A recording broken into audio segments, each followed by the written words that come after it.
has fixed my closet catastrophe. After exact measuring and planning, they came over and got to work.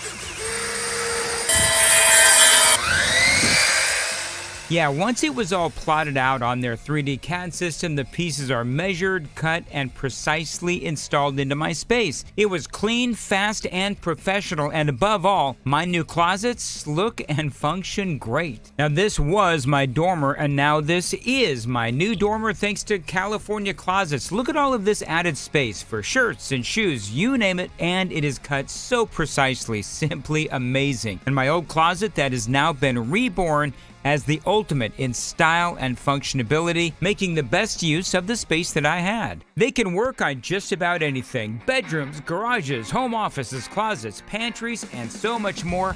Find them online, CaliforniaClosets.com, and see what they can do for you. You can schedule a free design consultation. Mention my name, CaliforniaClosets.com.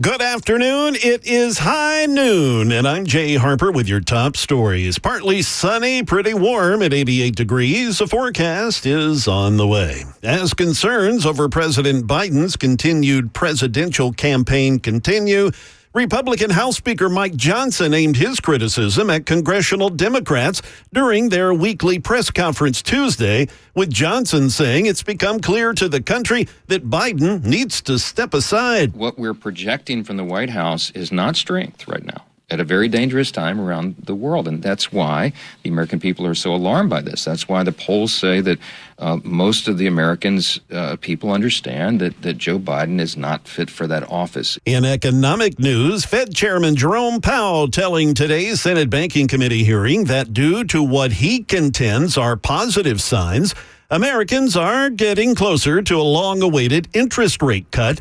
The next committee meeting is at the end of this month, but Powell says any cut probably would not happen then. And a major loss in the country music and entertainment world today. Every day I wanna shake somebody's hand. Joe Bonzel, 50-year member of the iconic Oak Ridge Boys. He passed away today from his battle with ALS. The Grand Ole Opry member and country music and gospel music Hall of Famer was 76 years of age. I worked with Joe during my MCA Records days. He was always just a fun and very positive, upbeat guy. Sad, sad news. That is the latest news. Weather is next. I'm Jay Harper, WTN News.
That can only mean one thing.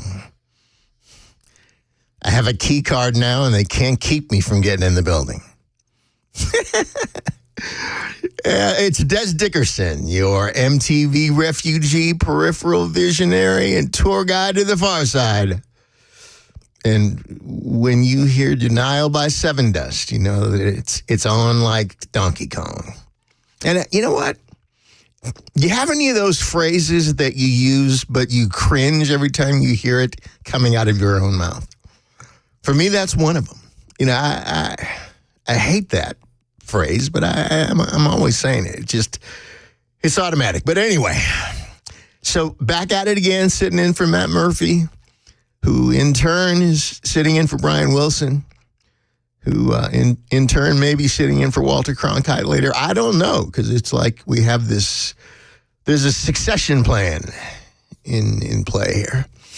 But as I've been saying, you know, I've been in since Friday, and I'm your witness protection program talk show host. It occurred to me that it's like I'm in WITSEC. You know, I pop up every few months in a different location. But, you know, it's kind of like that. But I kind of enjoy that. I have fun doing that. And happy to be here. It's always a blessing, an honor, and an adventure. So we have today, later on today, and actually, Bill, I'm thinking about, you know what? I may text him and try to move him up. Because I scheduled him for so late in the show that, you know, once we start opening cans of worms, we might not be giving him enough time. So at any rate, we'll talk about that off air. But special guest, my good friend Steve Baker, an investigative journalist from The Blaze.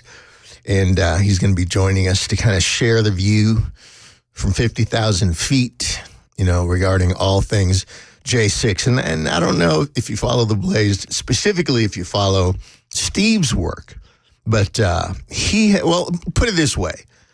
His work has been so singular and so in-depth and so powerful that, you know, the Justice Department has been after him like nonstop for like over a year now. But they can't lay a glove on him because he's legit. So, Steve Baker from The Blaze, right now scheduled for 2, but I'm going to see if we can move him up because we're going to need more time than that. I know we're going to need more time than that. So I promised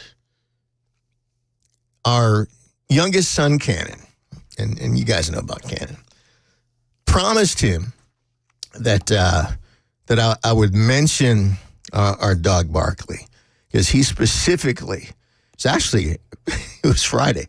Dad, are you going to mention Barkley? And see, here's the thing.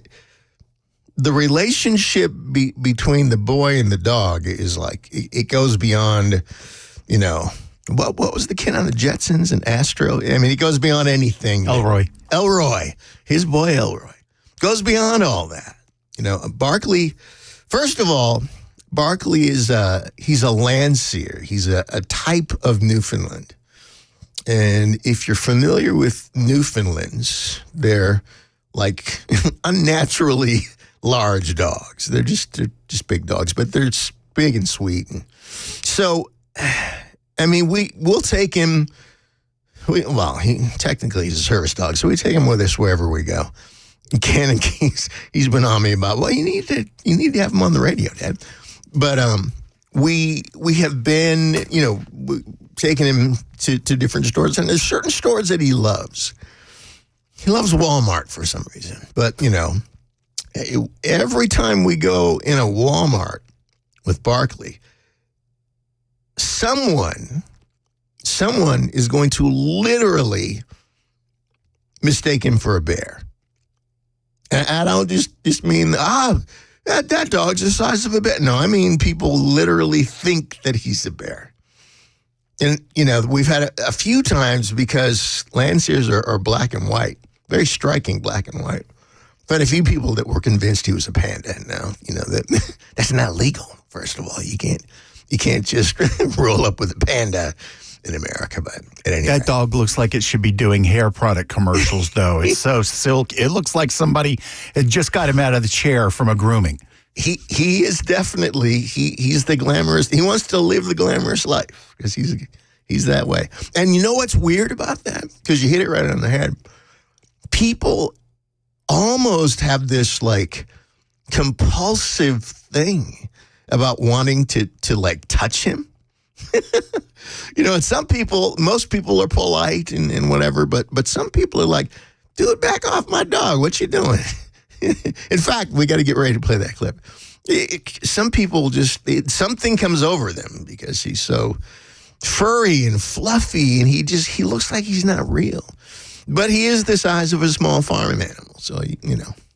But here's the deal: the backstory with Cannon and Barkley is that when Cannon was like 3 years old, first of all, he just loved black and white dogs. You know, he had seen like a Dalmatian when he was like even younger, but he loved Newfies. And just for reference, Cannon's about to turn 11. He's about to turn 11. That's right, and he's planning we're doing a big Fortnite party for him, and it's going to be a blowout. It's you know, I'm excited about it. That's how cool it's going to be. But so we were at the thing in downtown Franklin that they do at Christmas time. I think it's Dickens of a Christmas, something like that. And Cannon was still like stroller size. And we're sitting there, and I see this shadow walk by in front of his stroller, and there's this big brown Newfie. And he comes over, doesn't just come up to the stroller, but he sticks his head like under the tray on the stroller and all the way up. So he's like nose to nose with Cannon. Massive dog. And Cannon just lit up like a Christmas tree. Started belly laughing, and it's like, well, there's something going on with this kid and this breed. So again, fast forward years later, he wants a black and white dog. He said, Dad, are there any Newfies that are black and white? I don't know. So we researched it. Lo and behold, yes, the Landseer, black and white Newfie. So at age 3, Cannon decides, I want a Landseer, and I'm going to name him Barkley. 3 years old. So for the next 6 years, he was steadfast. And, you know, some people, you know, some sort of like, you know, all current sort of people will talk about, well, you know, the universe and whatever. And then us old school, like, you know, Word of Faith church people will say he called things that be not as though they were.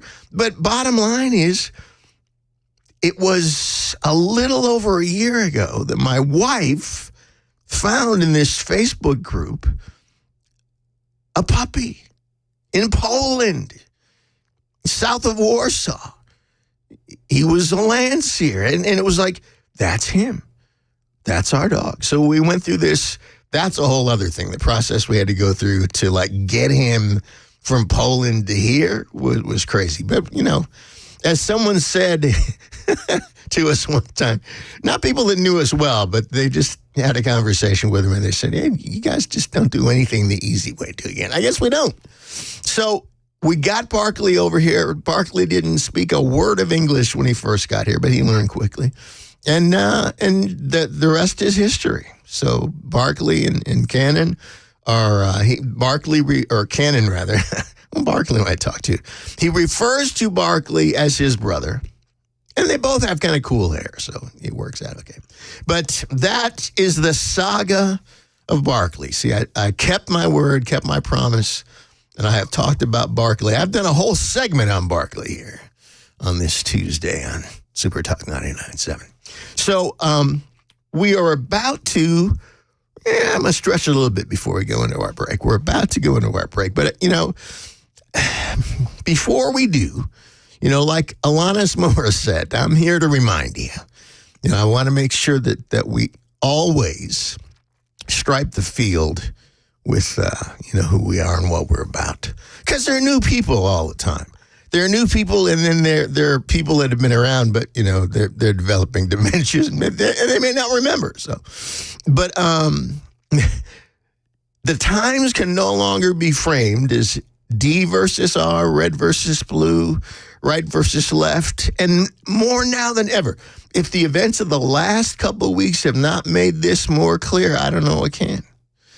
We are living in the age of reality versus unreality. That's it. I've been saying that literally for years. I actually stumbled across an old radio interview that I did with Dana. What is Dana's name now? She's got her own show on TV. But at any rate, Dana Lash? Dana Lash, yes. Dana and her husband Chris are friends. So she interviewed me. She was on radio in St. Louis years ago and interviewed me. And I was talking about this then, that we're in the age of reality versus unreality, that we've gone from different perspectives to different planets. So the unreality cohort, what we once called the left, they have claimed the right to recreate reality in its own image and define and redefine every aspect of their lives and yours. But we, the artists formerly known as conservatives, aren't having it.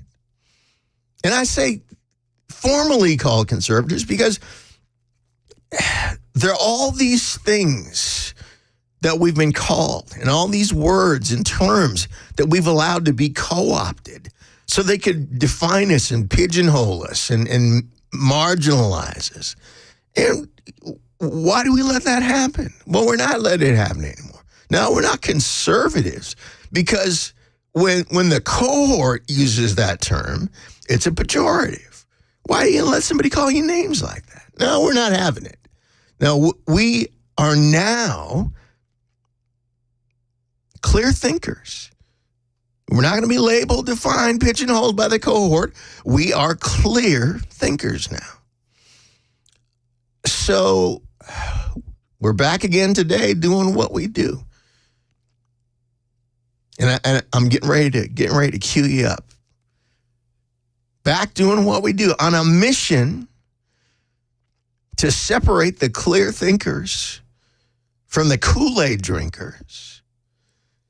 Get the king of cartoons ready to go. And make America think again.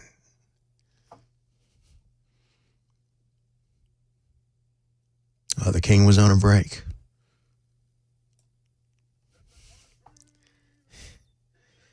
That's my fault. It's all right. I was actually, I found it like a Pee Wee channel a couple of weeks ago. So I was watching some of the old, actually the pilot, some of the original episodes of Pee Wee's Playhouse. I mean, that show was so far ahead of its time. And the king of cartoons was, well, that was my man right there. You know who got his start on that show? Who? Rob Zombie. He was I think a production designer. Wow. That is wild. Yeah. So I've told it before. I'll probably, hold it back now, but I have a Pee Wee Herman story that's like a first person, like crazy Pee Wee Herman story. But we'll save that. We'll save that. We don't want to throw every pitch we have right now, so we'll save that. But it's time to let the cartoon begin. We're going to take our break now. It's Dez Dickerson with you, in for Matt Murphy on Super Talk 99.7 WTN. We'll be right back. Well, anyone who spends a significant amount of time with me finds me disagreeable.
A top congressional Democrat appearing to reverse his stance on supporting President Biden. And the U.S. Speaker of the House criticizing congressional Democrats. We'll let you know why. That's coming up at 12:30 on Super Talk 99.7 WTN.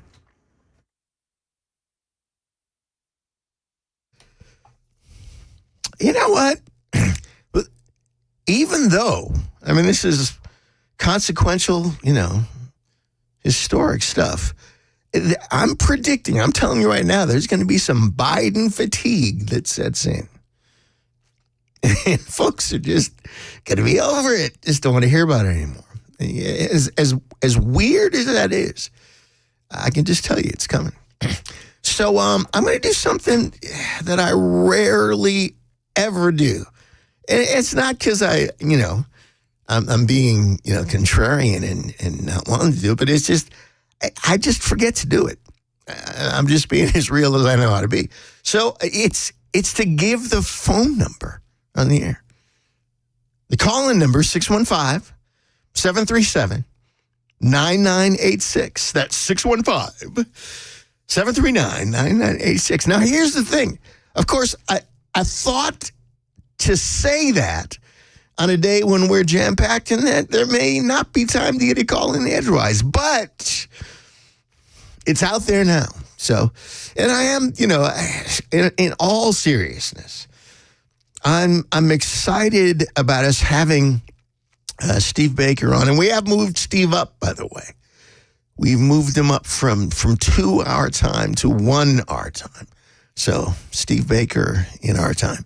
We, because initially, I wanted to have him on in a different window so that in the event, because there's so much, he's privy to so much. And he's the guy, again, as I said earlier, if you're familiar with any of the deep dive J6, the security camera stuff, he took footage from hundreds of Capitol Hill cameras and synced and edited so that there's this, dimensional video timeline of what went on. And there have been some folks that have just been cold busted because of Steve's work, including, Capitol police officers. And I'm talking ranking officers. I'm not talking about beat cops. So I'm excited that we're having him. And it gives us something relevant as can be, but, a little bit of a breather from the Biden fatigue. And we're going to be diving back into the Biden stuff ourselves. So it's not like, I'm not talking out of the side of my neck here. We're all in this too. But, we started talking yesterday about the dissociative turn of the cohort, that after in this hallucinogenic, alternate universe lurch, some sort of Doctor Who pocket universe, what the heck happened? The day after the debate, all of a sudden, it was like, what? Because the cohort all of a sudden sounded like the conservatives. And we started talking about that yesterday and how, and I got to mention him again, because the poster child for, unreality cohort lies and angst has been Jake the Snake Tapper. And he was the first one that started talking out the other side of his neck. It was amazing. So we are going to revisit, the dissociative turn of the cohort today before we bring Steve on. And we may pivot back to it again afterward. Who knows? Got another day with you here yet this week, so we may hit it again then, but we'll find out. But, the Democrats have pulled out the long knives, et tu, Steny, or whatever.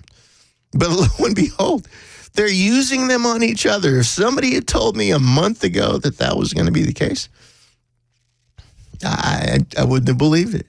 And neither would you. But But here we are, nonetheless. So we're going to be talking about that some more.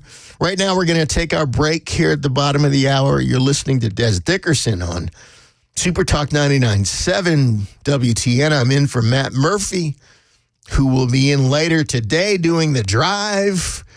In for Brian Wilson, not Flip Wilson, because that would be, that would be trippy. But at any rate, we're going to take a break. We'll be right back.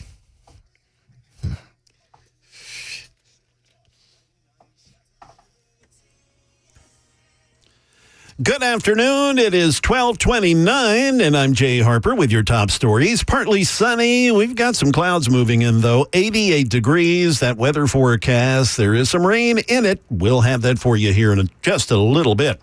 The lead Democrat on the House Judiciary Committee, Representative Jerry Nadler, spoke with reporters briefly while arriving to a closed private caucus meeting today, appearing to reverse his previous stance over the weekend that President Biden should step down as the Democratic presidential nominee, saying whether or not he had concerns is, quote, beside the point. The president yesterday made it very clear he's running. I'm fully supportive of him. I plan to campaign for him, and it's essential that he win.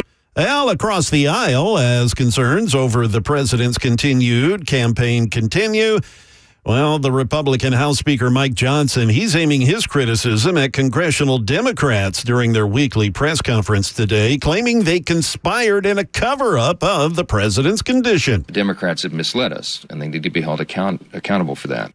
And again, sad news on the country music front as Country Music Hall of Famer, Gospel Music Hall of Famer Joe Bonzel of the Oak Ridge Boys passing away today. He passed away from ALS. He was only 76 years of age. That is the latest news. Weather is next. I'm Jay Harper, WTN News.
Ah, yes. Doing what I do, being myself. And that's what I love about Super Talk 99.7 WTN. You know, it's one of the few places where I could, wave my freak flag high. Yeah, but think about it. I mean, it is weird. Okay, so there's a black guy who was a rock guitar player, became a born-again Christian and was ordained as a minister, but he's a conservative radio talk show host. Quick, get the duct tape. Tape your heads before they explode. But anyway, it's wonderful to get to be myself. So here's the thing. Just when you thought things could not get any weirder, the Bidens yesterday, the last couple of days, they decided to circle the wagons. At first it was everybody's like, you bail out, old man. You know what I mean? It was like, in my years of political awareness, and just so you know, the first 2 presidential elections that I voted in at age 18 and then, 4 years later, I voted for Socialist Party candidates. I mean, not socialistic. I'm talking about the Socialist Party. So, I was attending like marches and protests and peace rallies. And I mean like big ones. I played, my band, we used to play parties in the campus of the University of Minnesota for the Weather Underground. And I'm talking like serious stuff. I'm sure there's a dossier on me still somewhere. So, I've been watching this stuff for a minute, but I've never seen a party like throw its own dude overboard as quickly, but then just as quickly, the about face. So just when you thought it could not get any more bizarre, it couldn't get any weirder, it did get weirder yesterday. And the whole, the whole about face that has followed has been even more amazing. So guess who's Joe Biden's new top advisor? Well, stick with me. We're going to read from an article here. Interestingly, from The Blaze. Headline, Biden increasingly relying on Hunter for advice post-debate. Baffling White House staff. Yeah, I'll bet you they're baffled.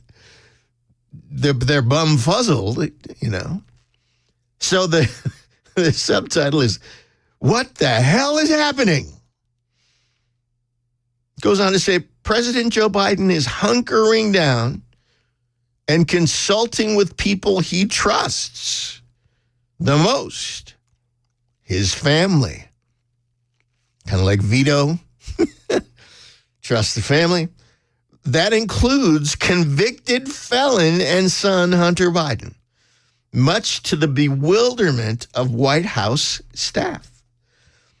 After Biden's appalling performance in his debate against former President Donald Trump, the current president went back to Camp David to consult with his family on what to do next.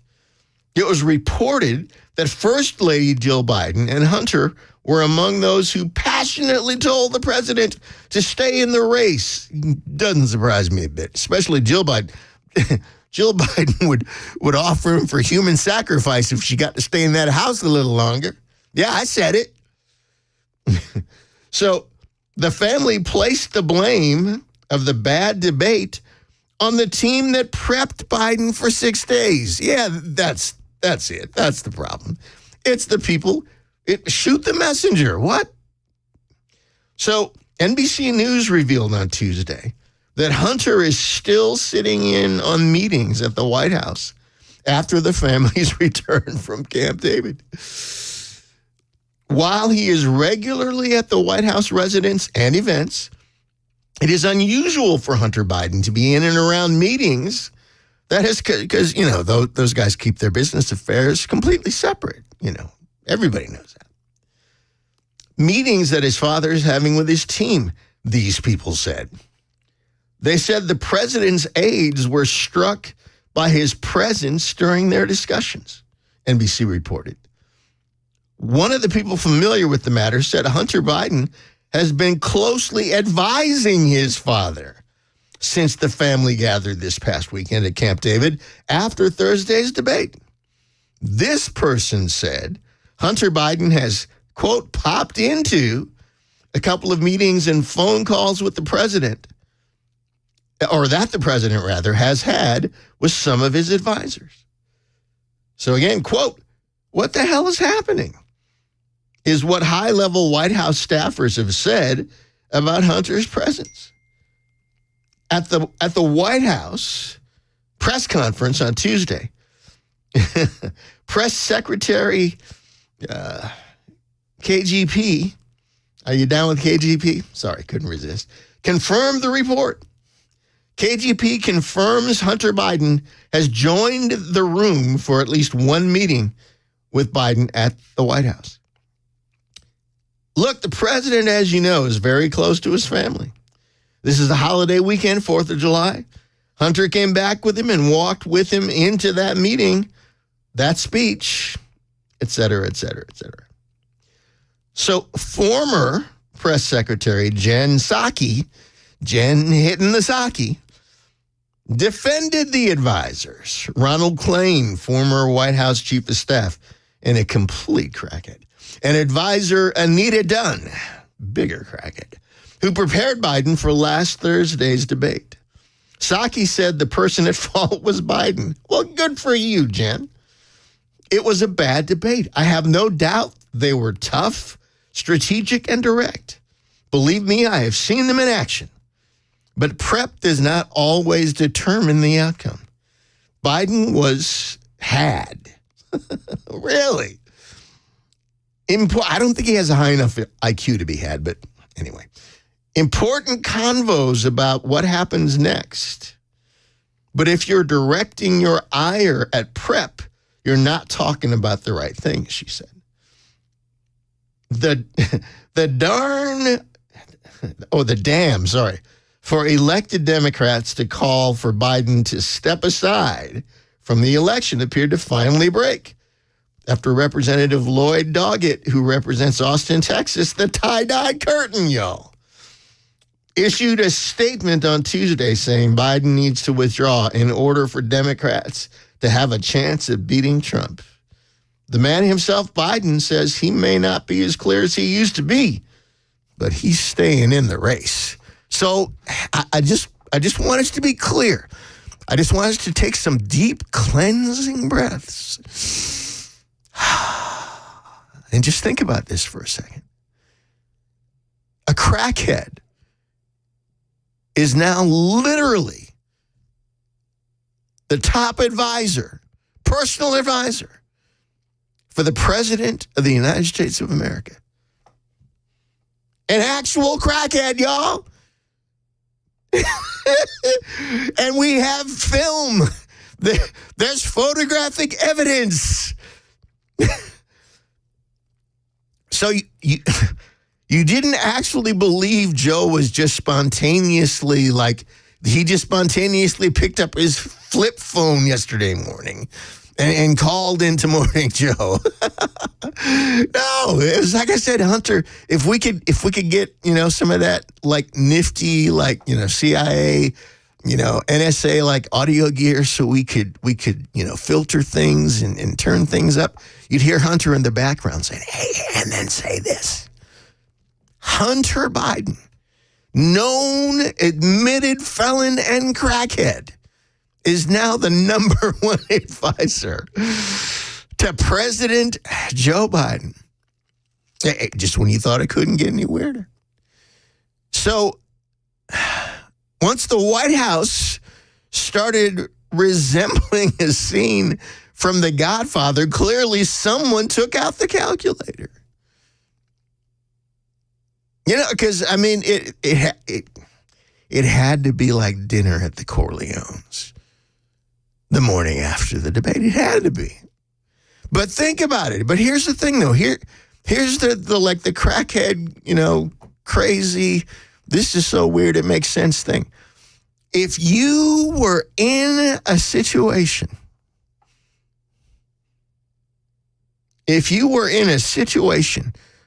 where your own people were calling for your head, who better to call in than the patron saint of hallucinogenic causes, Hunter Biden? Who else? Who else are you gonna call? Not Ghostbusters. In a weird way, it makes sense, and that's who Joe trusts, and he knows that he has stood by Hunter, so Hunter's gonna stand by him. And also, here's the thing, though, and I think this is the proverbial bottom line. It doesn't surprise me at all that the one who has benefited most from the goose that lays the golden eggs in chief, that he would be the one to step up when the long knives came out. I mean, I think he started running that math like right quick and was like, well, wait a minute. We're going to have to do something to salvage this, because our revenue streams are going to dry up if. So who do you think reminded the Biden crime family that they had billions of reasons to fight like honey badgers with automatic weapons against any suggestion that Joe drop out of the race? Well, I don't know. Seems pretty obvious to me. But that's just one man's opinion. Dez Dickerson with you, in for Matt Murphy on Super Talk 99.7 WTN on this lovely Tuesday afternoon. We're going to take a break, and then we're coming up on the top of the hour. We're going to have our special guest, Steve Baker, on very soon. But we're going to take this break. We'll be right back.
The NATO summit is underway in Washington, and Ukraine, a major topic. A vehicle chase in Marshall County ends in Davidson County, and the country music world loses another Hall of Famer. That's all coming up in 1 o'clock on Super Talk 99.7 WTN.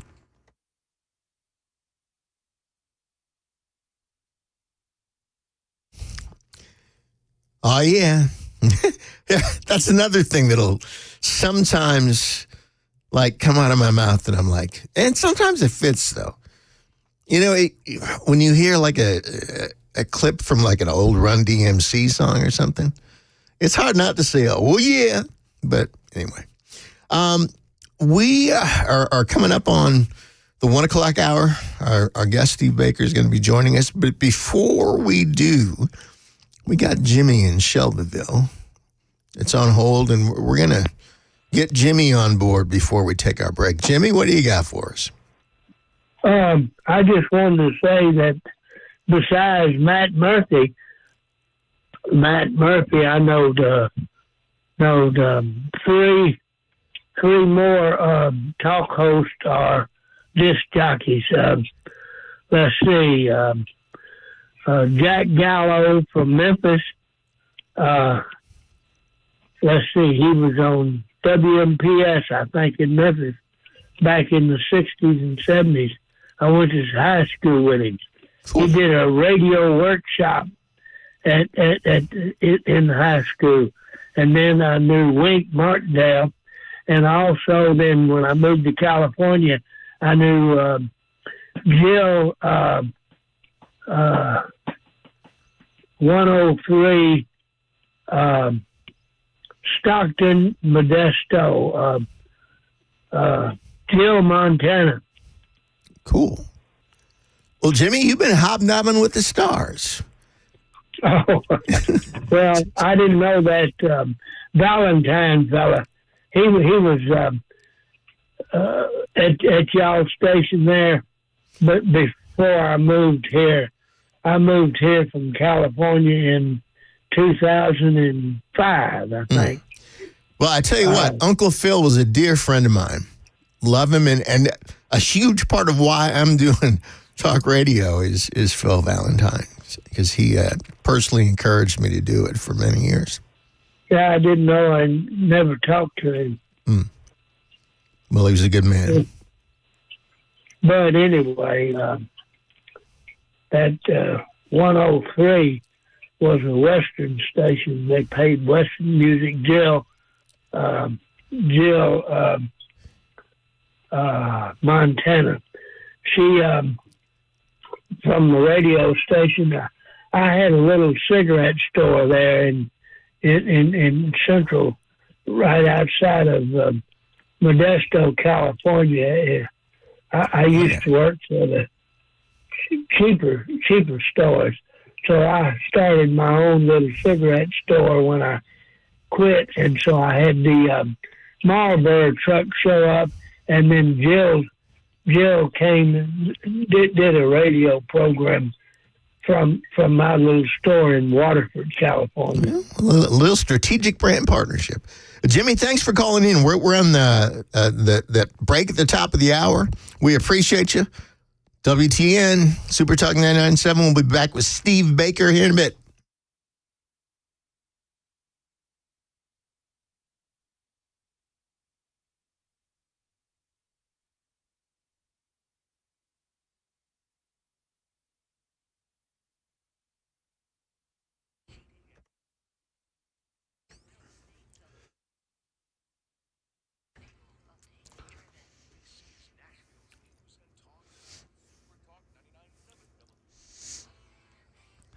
Good afternoon. It is coming up on 1 p.m. I'm Jay Harper with your top stories. We've got increasing clouds here in Metro Nashville, 89 degrees. Trigg County, Kentucky, to our northwest, under a tornado warning at the moment. So, yes, these storms and rogue showers are indeed moving into the area. So just be on the lookout. We'll get a full forecast to you here in just a couple of minutes.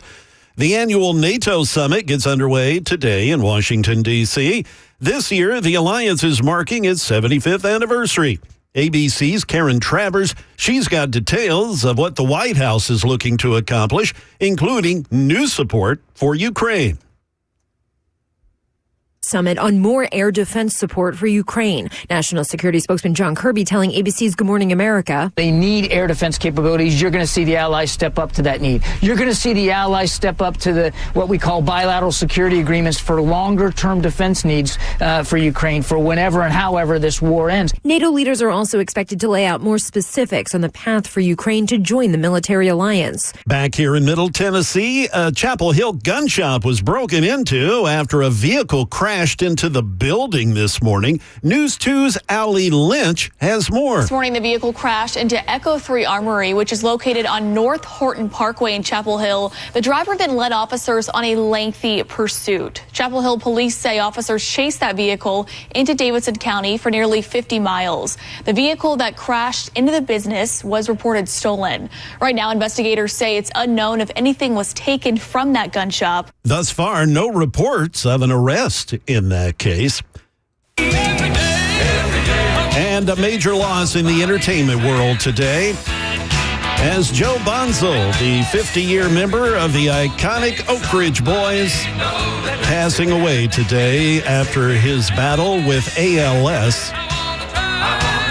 The Grand Ole Opry member, Country Music and Gospel Music Hall of Famer, was 76 years of age. As I said earlier, I worked with Joe for a bit during my MCA Records days. He was always such a funny and uplifting and just such a positive guy.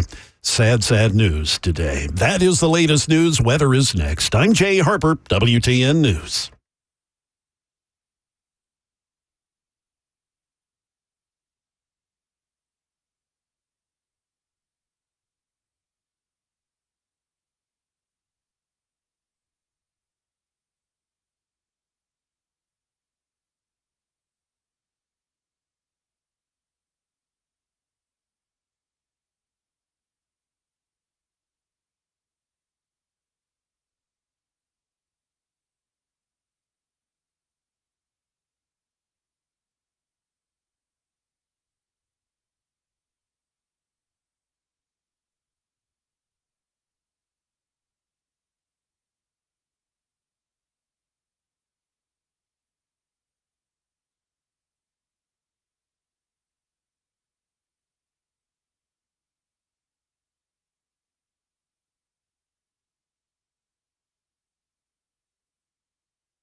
Yeah, it's Dez in for Matt Murphy, who's going to be in later on for Brian Wilson.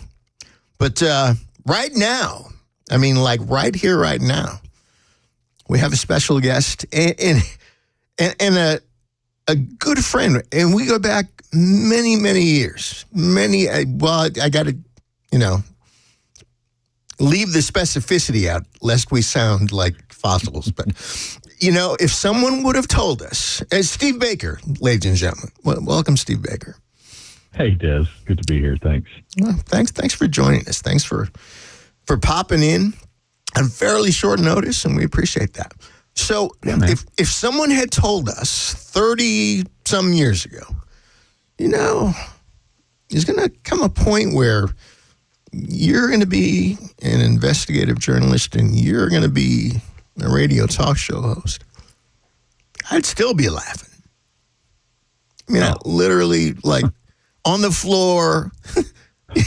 You know what I mean? So what in the world happened? Life has a strange and magnificent way of throwing curveballs. I'll leave it at that. Exactly. But that's exactly what happened to both of us. Yeah, and I'm glad, because it'd get boring otherwise. It's funny because I always like to take a quick look when it's someone that I know. I like to take a quick look and see what the people who don't know them from Adam, had to say. So, folks like NBC News, which was one of my favorites, they summed you up. Musician and libertarian writer who led a David Bowie tribute band and started working for Glenn Beck's website in 2023. Well, that sums it up, doesn't it? Yeah, that's a pretty concise nutshell there. I actually retired my last band in December. I played my last show on December 8th, and I haven't been on stage in that capacity since. And to be honest with you, it's strange. I do miss it, but I know I'm where I'm supposed to be right now. Well, and that's the most important thing. Doing what you are is more important than doing something for the money. But yeah, it's interesting.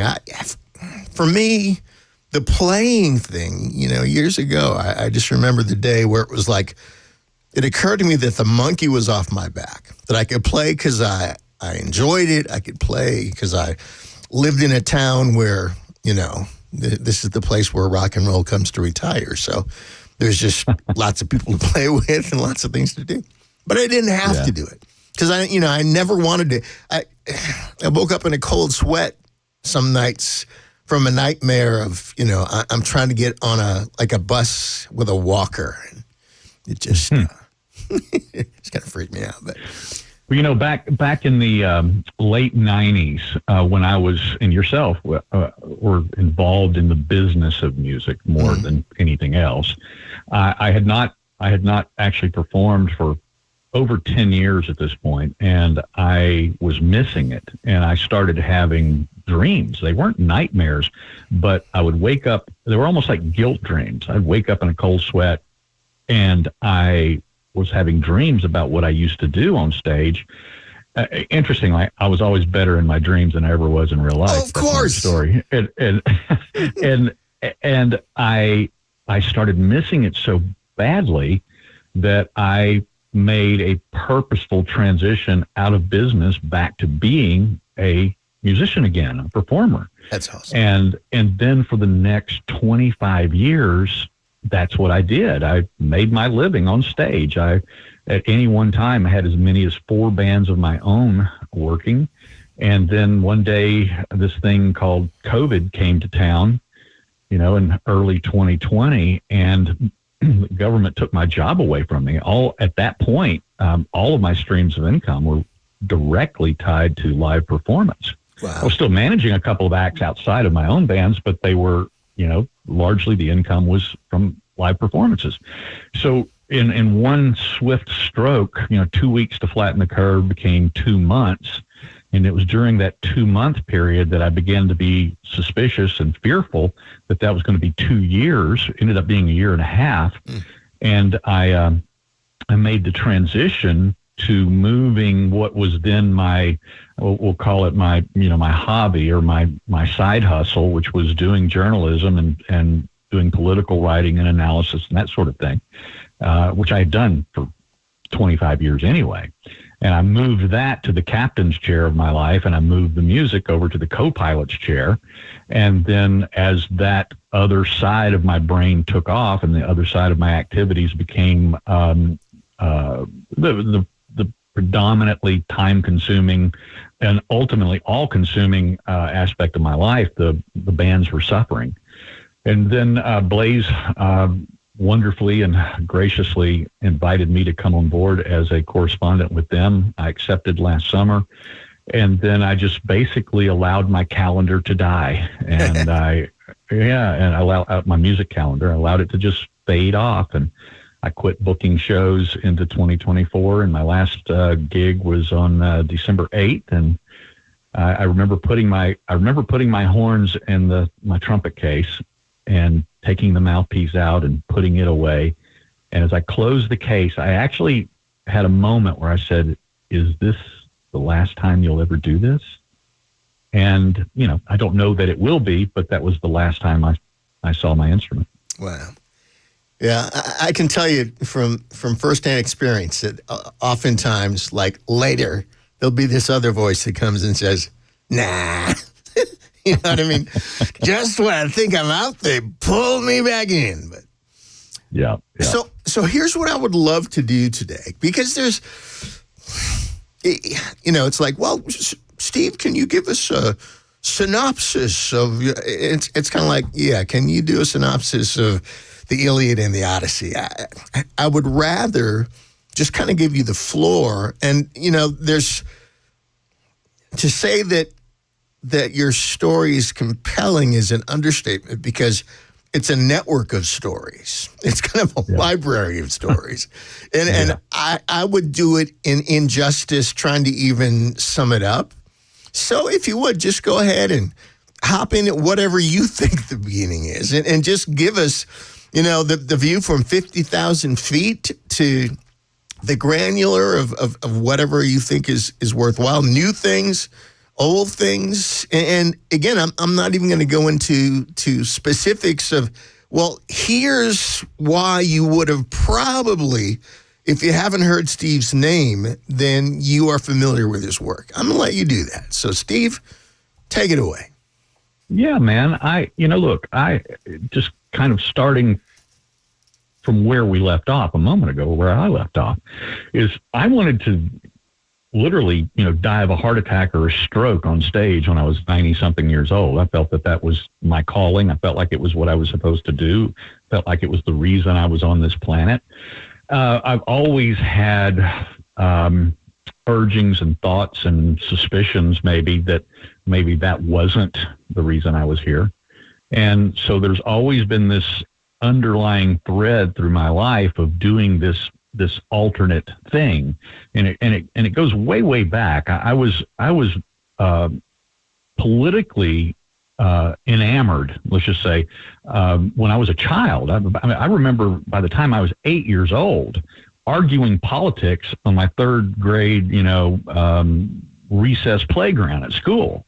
When I'm 8 years old, and that interest stayed with me my entire life. And then at 19, I left school. I was hired by a band that toured internationally, and this particular band was a Christian missionary organization. It was a pop rock band with a horn section, and I was the hired gun trumpet player. And 2 weeks after joining the band, I found out that I ended up in a studio in San Francisco, 19 years old. Had no idea what I had parachuted into, and suddenly I found myself recording the demo to the 1980 Moscow Summer Olympics theme song. Wow. And I went, oh, okay, well, this is fun, I suppose. And then for those that maybe weren't old enough to recall this, but the Western nations, led by President Jimmy Carter at the time, boycotted the 1980 Moscow Olympics because of the Soviets' invasion of Afghanistan in 1979. So we weren't allowed to actually go over there and play in Moscow that year, 1980, for the games because of the travel restrictions. But 1 year later, 1981, we were invited back. The travel restrictions had been lifted. I actually performed on Soviet television. And this is a very, very oversimplified story, but this heightened my interest and the appeal of, world politics and how things work internationally. And so that has always been a prevailing thread through my life. And as a result of that, it's been a source of my continued studies, research, investigative process. Then you throw into the mix, Dez, the fact that my dad was a very accomplished private investigator. So when I was home off the road traveling with bands, I would work with my dad in his investigative firm. And so I'm learning a little bit of this on the side and a little bit of that. And then life continues on, and I become more involved in the business of music. You and I met sometime in the late 80s up in Minneapolis. And then you fast forward to the advent of the internet, early 1990s, back in the days of Prodigy and CompuServe and AOL. I started really cutting my teeth on writing about the things that I was interested in with all these news groups, and I could get in there, I could debate, and I could hone my skills somewhat. Then AOL became MySpace, and I set up my, apart from my personal page and then my band pages on MySpace, I set up my first blog using the MySpace platform, my first political blog. And then, of course, MySpace imploded, and I moved, like most everyone else, over to Facebook in 2008-ish, I guess. And they had a blog module as well back then called Notes. I don't think they support that any longer. No, they don't. So but that was great. Yeah. So I started blogging from there and started building a real following. And by the time COVID came along, I had tens of thousands of followers. I had, and this was before the days where Facebook was really throttling conservative or libertarian thought. And so some of my articles that went viral, my average post back then was seen by 150,000 people. And then sometimes my articles would be seen by over 1 million people. And this is just with a few, like I said, tens of thousands of followers, not millions of followers. But it was the new media, and I was a participant in the new media as it was. And so I was set up at least to make that transition when the government, as I like to say, weaponized me against them by taking my career away from me in early 2020. And so that's been my mindset ever since. And then, lo and behold, 10 months later, January 6th happened. And guess who was there as an independent journalist covering the event? Was yours truly. And that day, I had no idea what was going to ultimately transpire. I mean, I shouldn't say nobody did. There were some people who did, but that's another story in and of itself. But I certainly wasn't in on the setup at all. And I just followed the story where the story went that day. And part of following that story was, as myself and some 60 other journalists did, we went through open doors and broken windows, that sort of thing. I went through an open door after several hundred people did. I entered the Capitol. I was inside for 37 minutes. I did my job as a journalist. I covered the activities that were happening. I was always up and away from the crowd, always filming what was going on. And then after exiting, started doing interviews, started doing podcasts, started doing media appearances, talking about what I saw. And 6 months later, I hear from the FBI, and they want to talk to me. That's always fun. Yeah. That was a great call that I got in July of 21. When the agent introduced himself to me on the phone, my first words out of my mouth were, "What took you so long?" And he laughed. And because of some legal maneuverings and things that they had to do, because as a member of the press, even though I was a self-anointed independent journalist, and because the government is still trying to navigate that and figure out how to deal with that in the new digital media landscape, they had to get permission before they could interview me from the Office of the Attorney General of the United States. There's an actual statute in the Code of Federal Regulations requiring that no federal agency can interview a journalist or member of the press without express written permission from the AG's office. Wow. So by the time that happened, it was October, and my attorney had negotiated that with the AG's office, and I sat down for a voluntary interview. A month later, my attorney got a email from a U.S. attorney, an assistant U.S. attorney out of Philadelphia, informing him that his client, me, would be, quote unquote, charged within the week. Well, yeah, I was, a little shocked by that, but seeing what they were doing to so many other people and so many other defendants related to January 6th, including those who were completely peaceful, like myself, those who were independent journalists, like myself, that were being targeted, being arrested, being tried. It wasn't a complete surprise, but they decided to go forward with it. And then we launched a media offensive against this, what we called, a persecution of a journalist, and unwarranted. And so we backed them off. There's no other way to say it. They withdrew. We did not hear from the Department of Justice for another 20 months. They just disappeared. They went silent. During that 20 months. I'm sorry, let's do this real quick. So, we're on radio, so the thing that pays the bills and Bell's extravagant salary is us doing commercials. But this is also kind of a perfect cliffhanger point. So I want you to just pick up on this where we're leaving off after we pay a couple of bills here. We have Steve Baker on 99.7 WTN, along with Dez sitting in for Matt. And how's that for a story so far? We'll be right back.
President Biden continuing to push back on calls for him to throw in the towel on his campaign. And the chairman of the Federal Reserve comments on the prospect of an interest rate cut. We'll have those stories at 1:30 on Super Talk 99.7 WTN.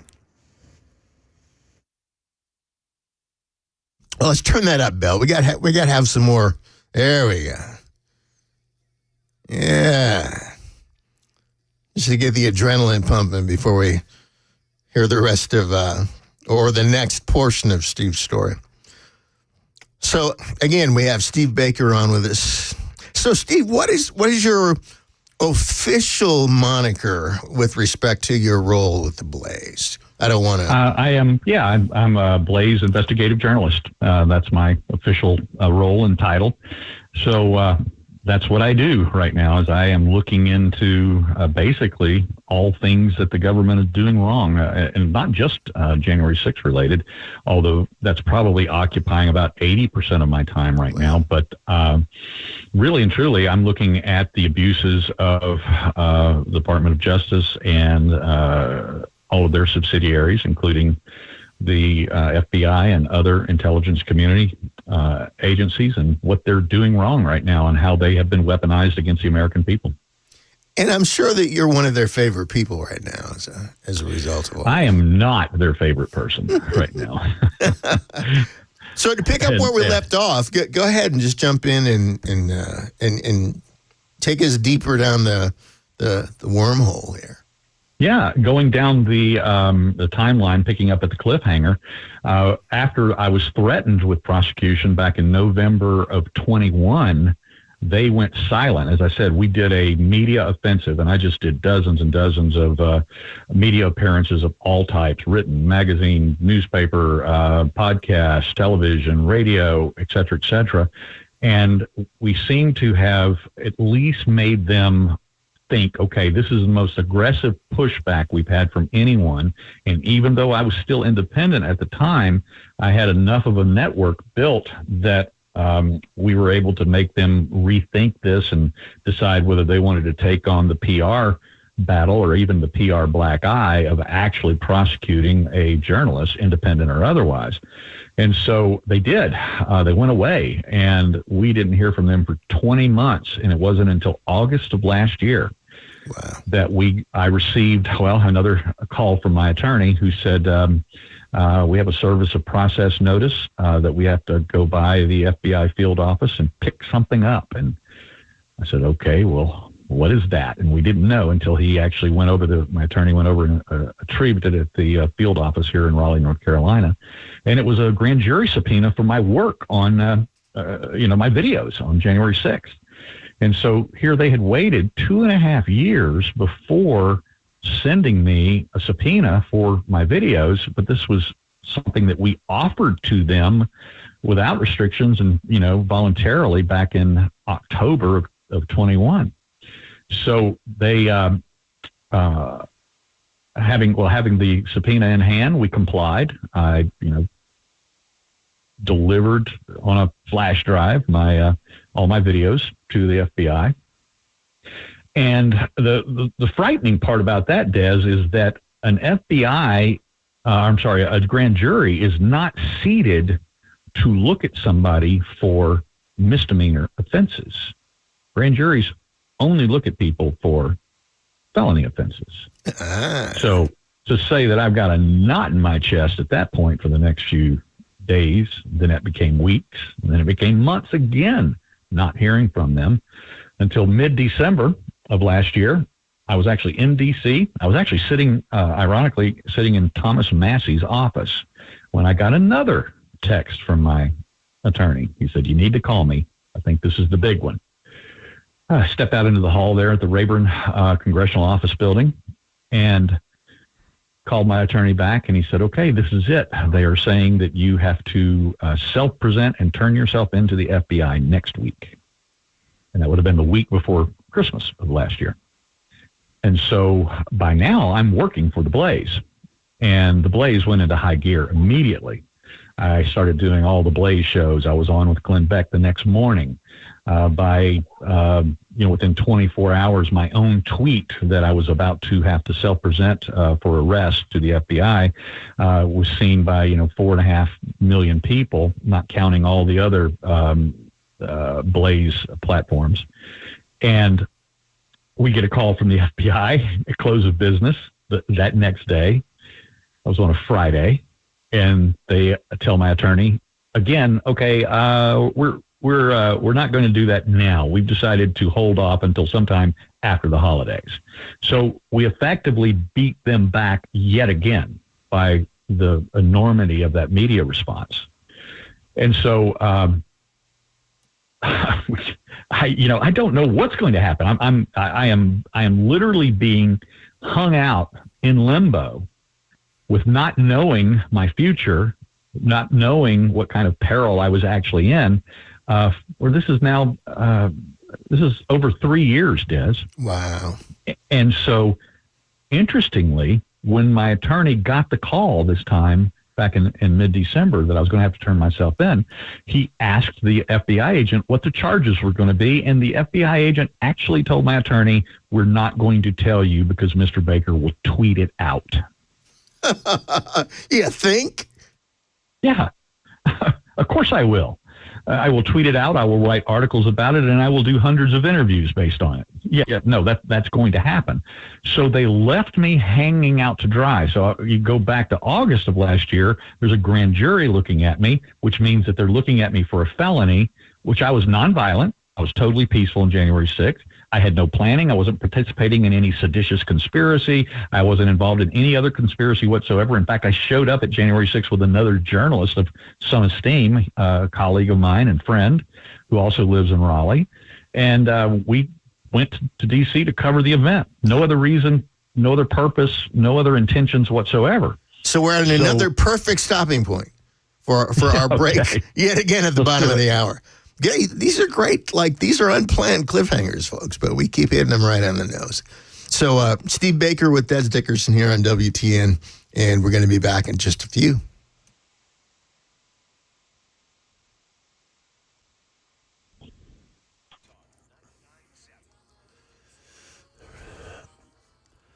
Good afternoon. It is 34 minutes past 1 p.m. I'm Jay Harper with your top stories. A tornado warning just issued for Cumberland County, Tennessee, right near Tullahoma. So certainly should, if you are in that area, of course, be aware and be prepared to take cover.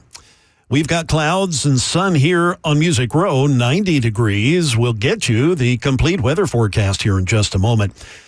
As international leaders gather for the NATO summit in Washington this week, President Biden still pushing back on the concerns that he's unfit to remain as the Democratic nominee. ABC's Selena Wang, she's got more on that pressure. This is a critical time. The president still has several more tests and hurdles that he needs to pass. But so far, what we've seen is helping to fuel the president's stance, which is that it's a lot of, quote, party elites that are calling him to step aside, but the voters still have his back. In economic news, Fed Chairman Jerome Powell telling today's Senate Banking Committee hearing that due to what he contends are positive signs, Americans are getting closer to a long-awaited interest rate cut.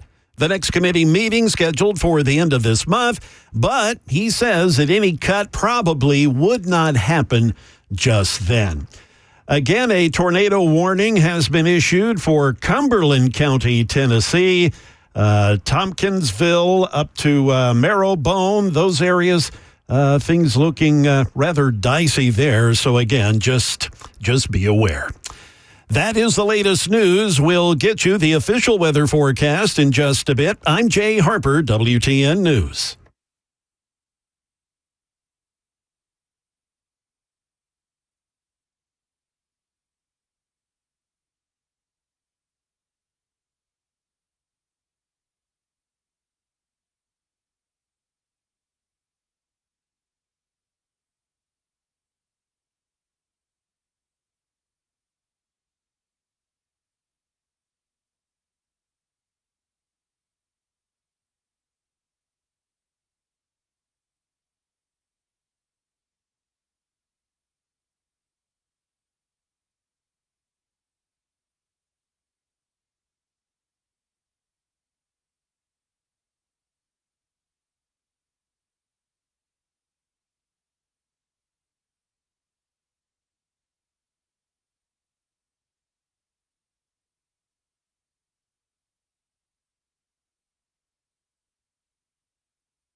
Gotham,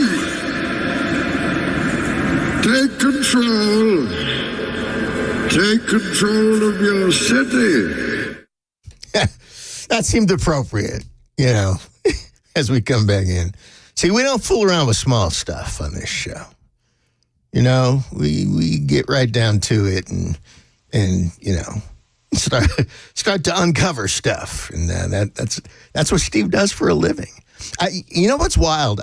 Real quick before I let you just jump back in and continue to take us into this, but I didn't know that your dad was a PI. That's awesome. Yeah. You talk about preparation. He was a dual career guy, kind of like myself. He was a Pentecostal preacher and that carried a gun and a private I love it. investigator. My man. Yeah. He was a good old Louisiana boy. Hellfire and brimstone. Radical revivalist kind of guy, and packing. And he would walk up to the pulpit, set his Bible down, unholster his weapon, set the gun right next to the Bible, and preach away. Man, I love that. I want to be him when I grow up. Well, exactly. Well, continue on, man. Continue on, because this is fascinating to a lot of folks. Some friends have texted me like, dude. Yeah, so coming back from the last cliffhanger is that after the threat in mid-December that I was going to have to turn myself in a week later, they backed off yet again because of yet another media counteroffensive that we did, and we didn't hear from them for almost 3 months, and then the last week of February this year, we get the big call. And I actually was down in Dallas, Texas, where the Blaze studios are. I was working out of the studios for a couple of weeks at this point, and we are notified that I am going to have to turn myself in. So I could have done it anywhere. I could have come back home to Raleigh. I could have done it in Dallas. I could have done it in D.C. Because I was already there. And, not so coincidentally, the fact that the Blaze cameras were there.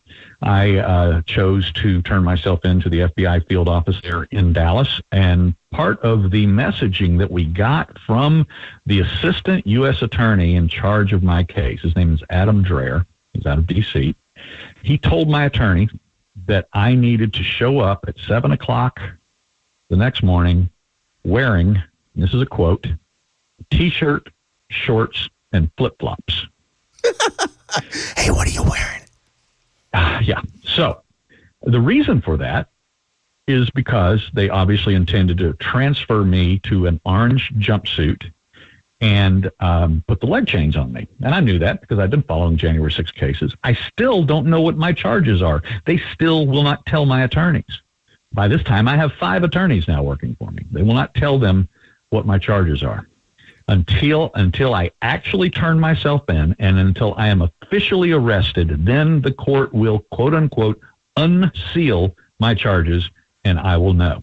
Wow. So I went with my 2 of my attorneys were there in Dallas, and I showed up at 7 o'clock at the FBI field office there, wearing a suit and tie. By the way, I did not wear shorts, T-shirt, and flip flops.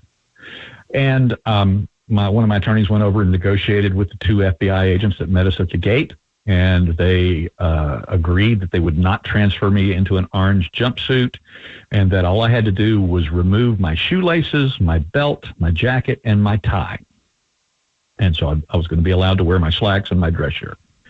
So that's what I did. I handed all of that over to my other attorney, and I waved the assembled journalists that were there goodbye. I shook the hands of the 2 FBI agents. They took me inside where they processed me, put me in handcuffs behind my back, and then famously perp walked me, which everybody can see on YouTube. All you got to do is go look me up. It's out there.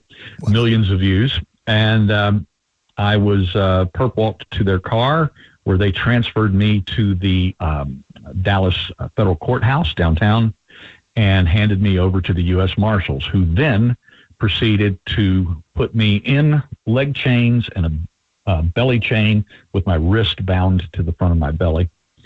And then they put me in a cage with a meth dealer.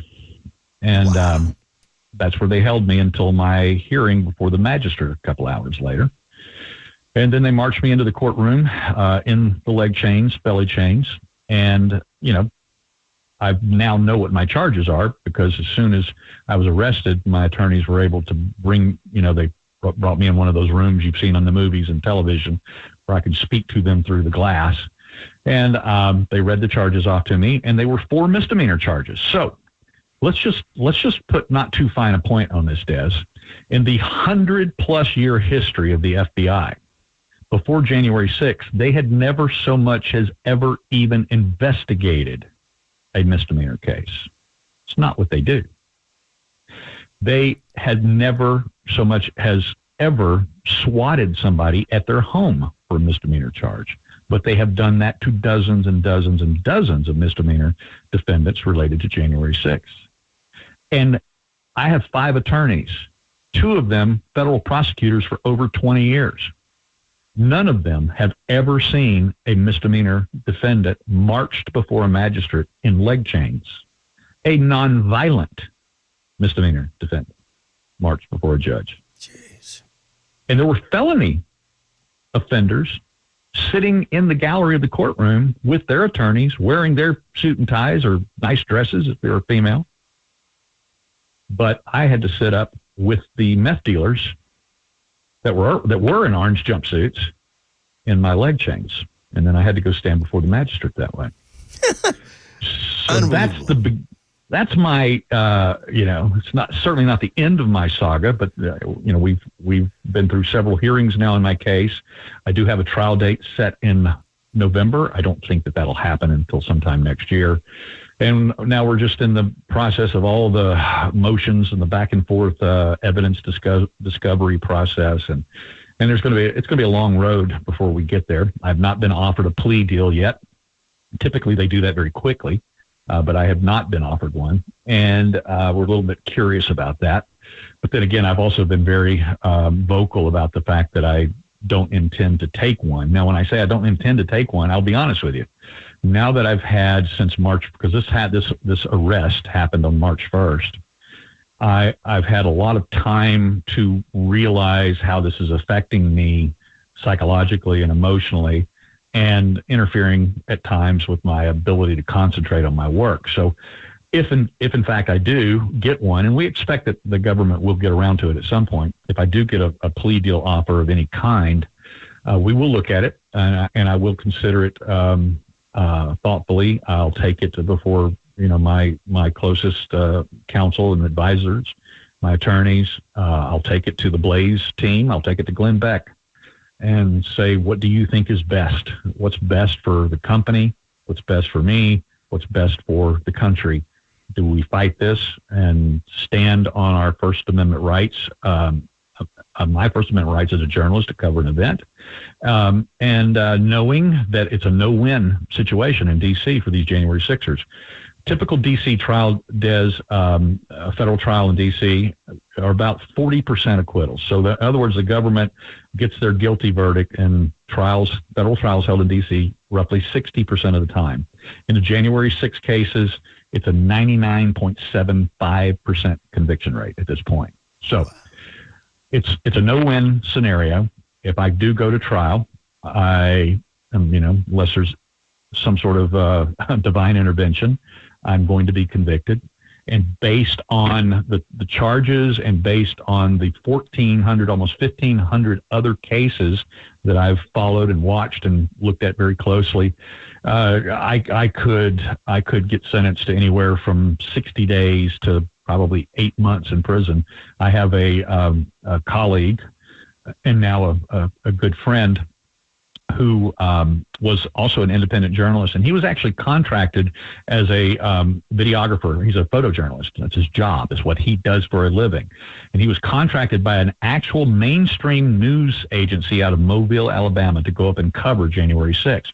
He did exactly what I did. He followed the story where the story went. He was totally behaved. He never did anything wrong. He didn't picket or parade or shout or chant or join in with the crowd in any way. He just followed the story where the story went, like so many other journalists did that day.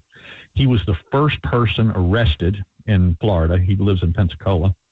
He was the first person arrested in Florida. He was swatted by 25 agents at his home with the red dots on his chest, forehead, on his children and his wife. Whoa. And arrested in that manner for the same 4 misdemeanor charges that I'm charged with. Wow. Man, you talk about the sword of Damocles. Yeah. Wow. And he spent months defending himself, went to trial. He did not take the offered plea deal. They offered him 3 years probation, $2,000 fine, 100 hours of community service. And he said, no, I'm not going to do that. You're prosecuting me for no other reason than being he was actually a longtime activist in the Latinos for Trump movement. And so he decided that he was going to go to trial and he was going to argue his innocence and selective prosecution. He was convicted. He was sentenced to 8 months in prison. He spent his first 2 months in solitary confinement in a medium security prison in Georgia, where when he got out of solitary and was in the general population, he discovered that he was the only misdemeanor defendant in that entire prison. My goodness. Why? Because he was a January 6th defendant. Sure. Wow. Or at this point, a convict. And we're talking about a journalist. We're talking about a real, paid, contracted by a mainstream media source journalist doing the work for them that day, that 60 plus other journalists who crossed that restricted zone into that restricted area as JD did and as I did myself. And the problem with JD and the problem with me is we didn't take our stories to the right outlets, apparently, and we didn't see the event through the same prism that they did. And man. And that's why we're jacked up. Well, once again, of course, we're up against a break, but would you hang with us for a minute as we approach the top of the hour? I want to, I want to honor your time, but this is an unbelievable story, but we have to believe it because it's every bit reality. So we're going to take a quick break and we'll be back again with Steve.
Good afternoon. It's exactly 2 p.m. I'm Jay Harper with your top stories. Still dealing with a tornado warning in Cumberland County around Tullahoma, Marrowbone, that area. That warning currently in effect until 2:15 this afternoon. So another 15 minutes of that. 91 degrees here on Music Row. We've got some clouds moving in. We'll get you that weather forecast here shortly. As President Biden remains on the offensive against assertions that he may be unfit for office, a physician who visited the White House now speaking out to try to alleviate concerns. Selena Wang, she's with ABC, and she has more. There's a doctor who is a neurologist and a Parkinson's expert who we learned had come to the White House about 8 times in the span of about 8 months. Yesterday, the White House was not able to answer the question for hours about why he had come to the White House so many times. Then in a letter last night, the doctor himself said that he had come as part of the president's annual physicals to check up on the president and that he found no signs of any Parkinson's or any other neurological issues. He said his other visits were to deal with other members of the White House staff. But still so many questions here lingering about the president's mental fitness, his mental acuity. The federal government examining the role that guns play in violent deaths. Brian Clark has details. About 75,000 people died violent deaths in 2021, and new CDC data found that nearly 60% of these deaths involved a gun. The stats showed that 58% of the deaths were suicides, more than 31% were homicides. Study also looked at what led up to the deaths. Suicides most often followed physical or mental health problems, bad news, or interpersonal conflicts. Homicides occurred most often as a result of intimate partner violence. And finally, back here in Music City, country music and gospel music Hall of Famer Joe Bonzel of the Oak Ridge Boys has passed away. The Grand Ole Opry member succumbing to ALS. He was 76 years of age. That is the latest news. Weather is next. I'm Jay Harper, WTN News.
So once again, Dez Dickerson in for Matt Murphy today.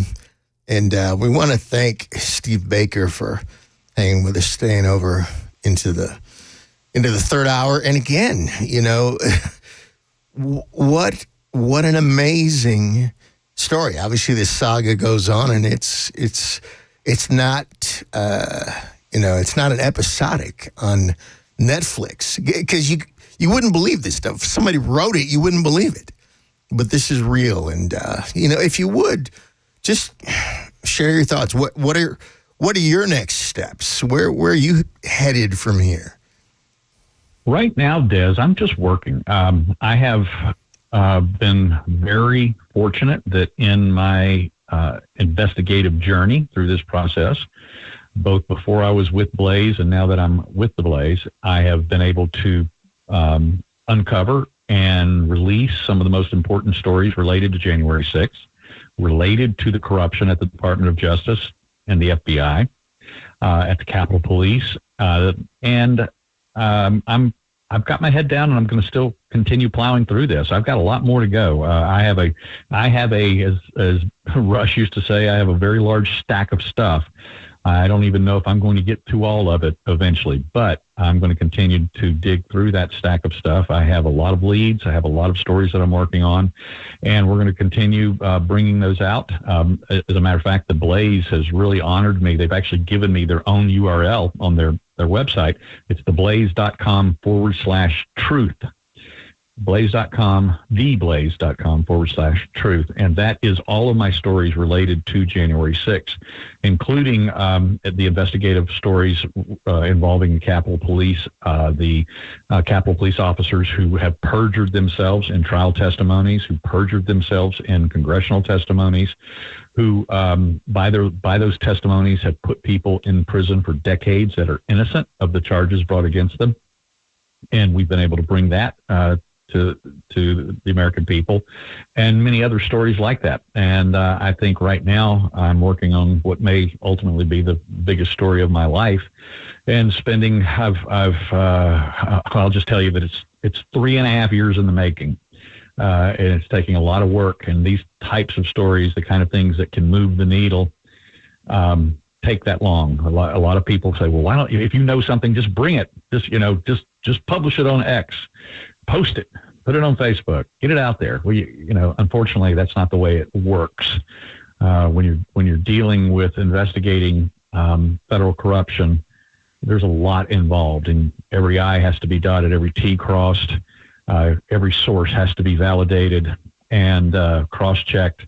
And then, of course, once you've got your story and you think you're ready, then I've got to take it to a phalanx full of editors at the Blaze to go through it with a fine-tooth comb, make sure I'm not missing anything or got anything wrong, and then it has to go to legal as well for review.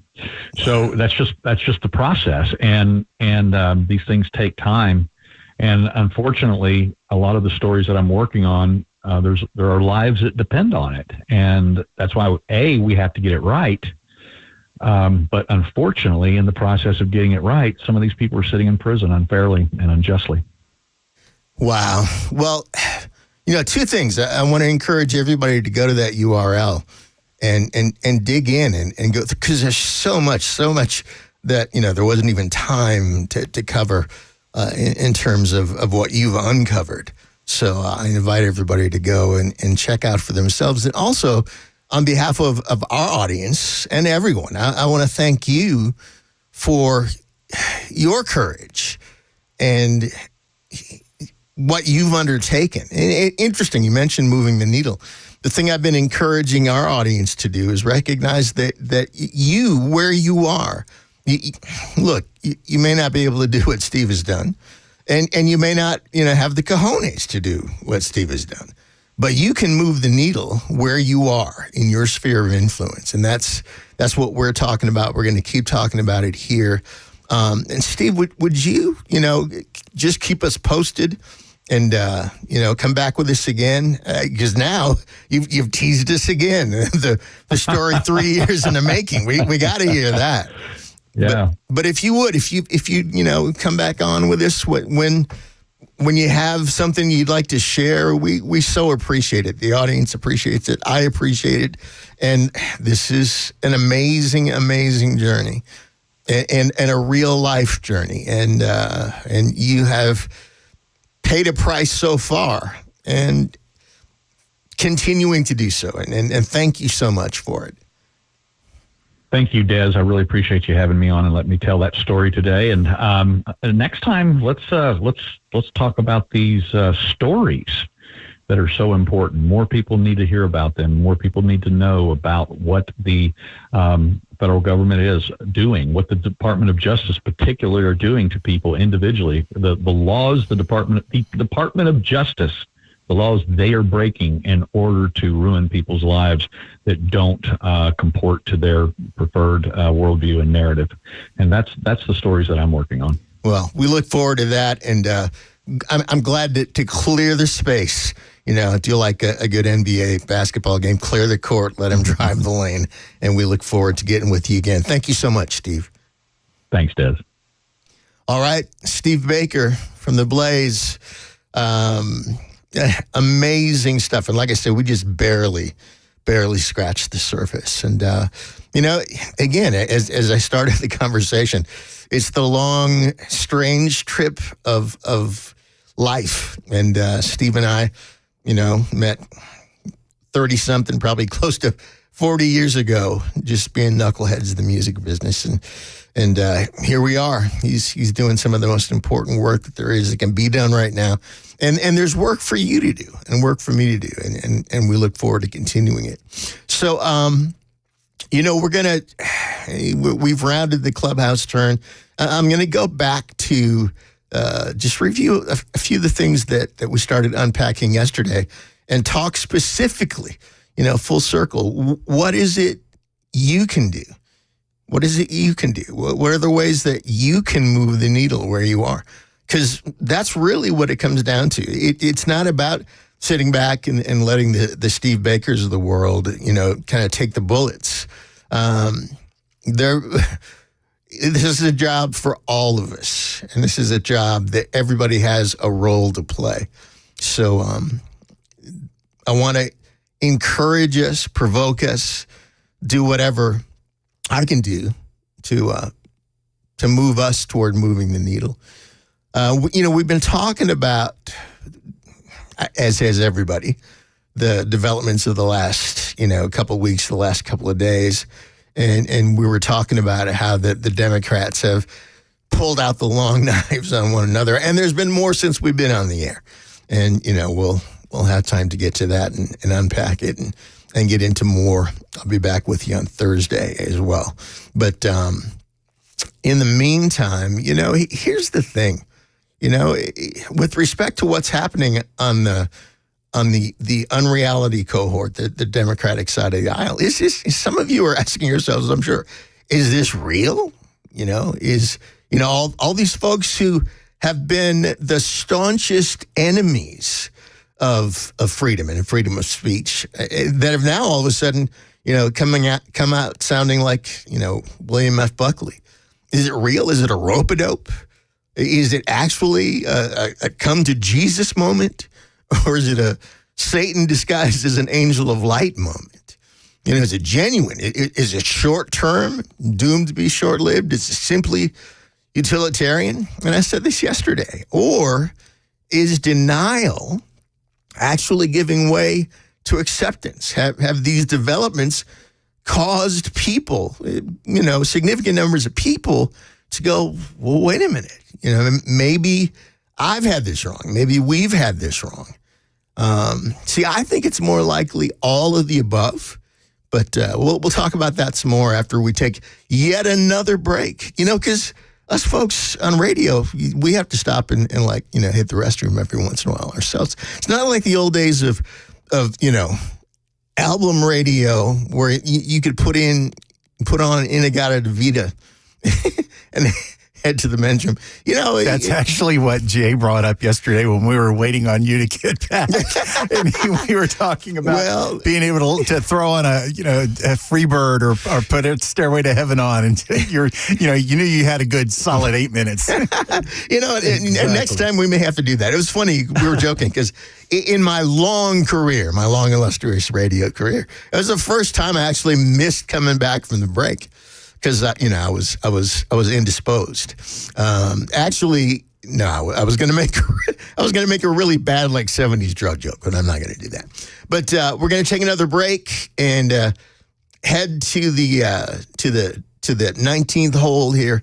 But it's Dez Dickerson with you, in for Matt Murphy. And I think I saw Matt in the building. I think Matt is in the building, and we look forward to wrapping up with you. Dez Dickerson on Super Talk 99.7 WTN. We will return.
Many Democratic lawmakers today appearing to rally around President Biden after a closed-door meeting this morning. And power outages remain in the Houston, Texas area, but the cavalry is on the way. We'll have those stories at 2:30 on Super Talk 99.7 WTN.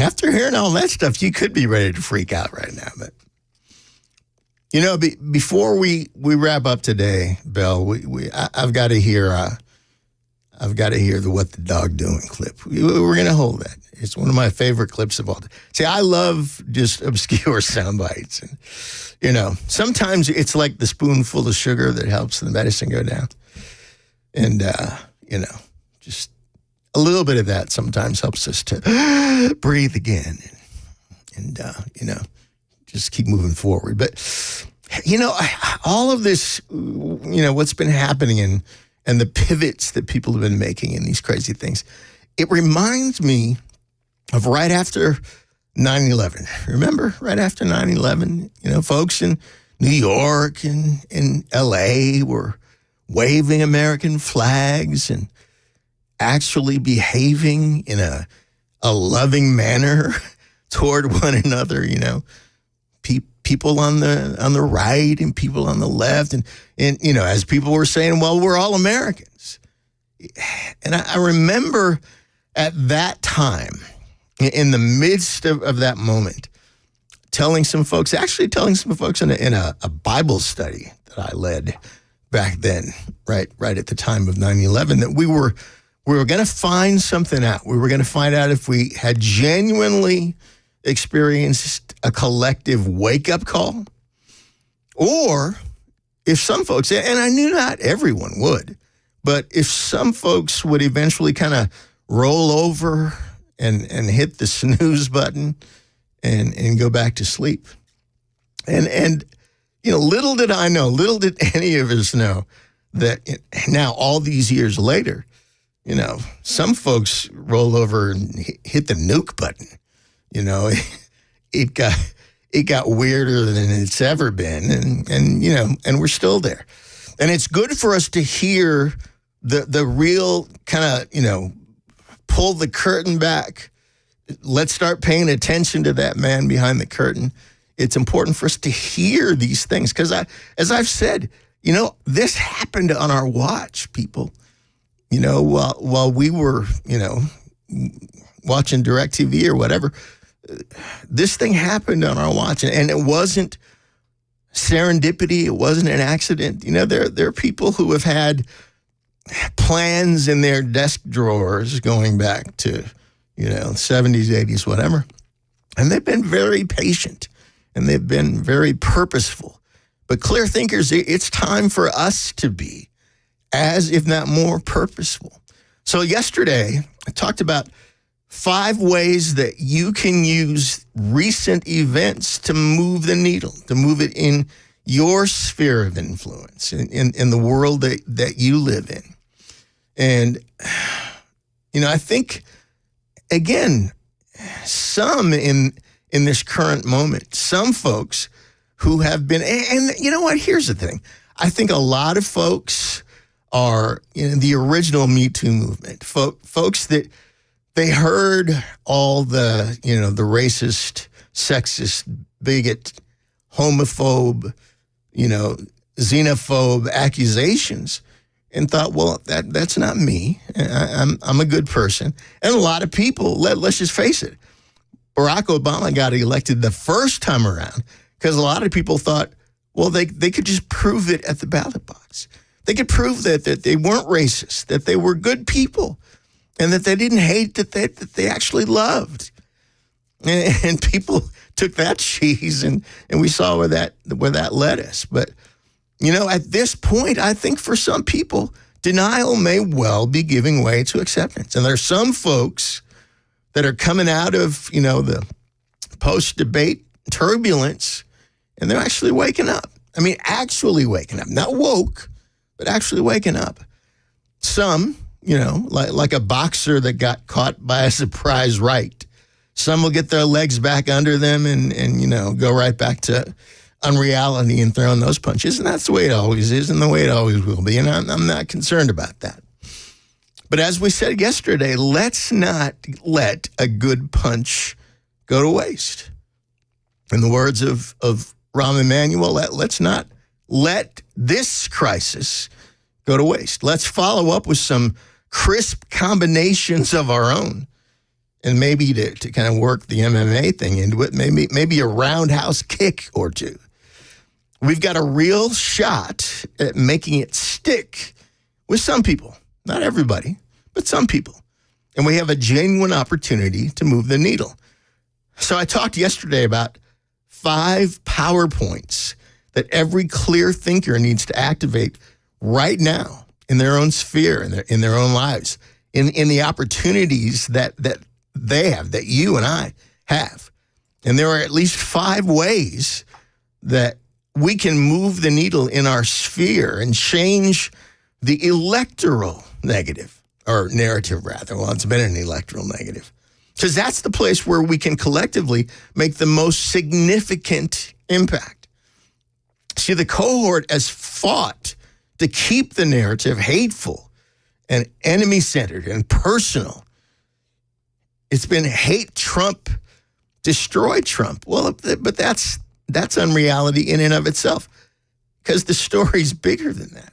It's bigger than one man. It's bigger than an election.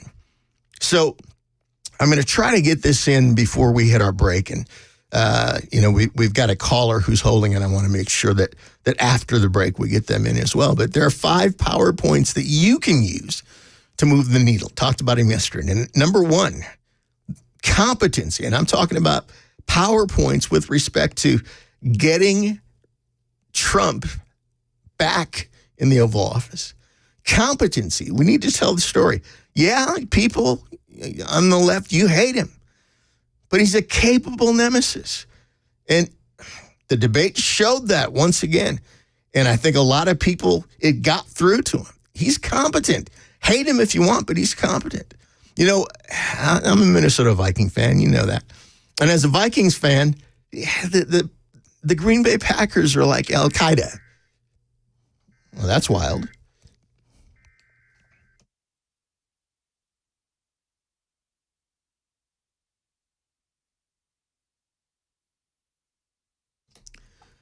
So there's a tornado warning going on. So I'm just going to talk through it like any good journalist. I'm just going to power through it. But